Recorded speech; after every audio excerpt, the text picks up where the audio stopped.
水道の蛇口から時折水が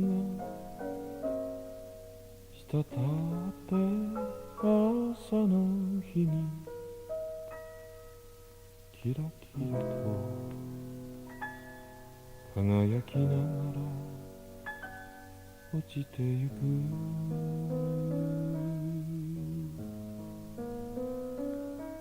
裏道を子供たちが歓声上げてかけてゆく。秋になったのか、光線がとても爽やかだ。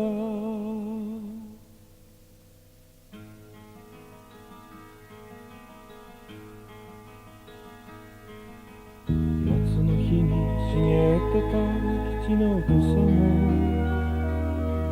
枯れ始めた課題のお屋敷の金木犀が匂っている。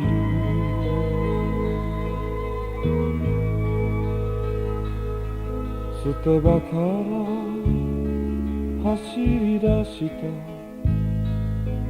隣の猫も年取った。秋になったのか、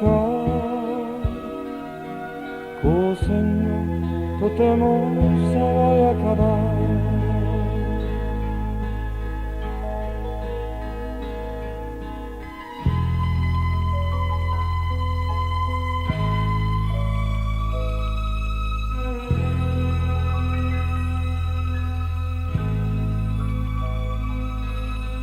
忘れてた西向きの張り出し窓の片隅にグローブや水槽が埃かぶって置いてある。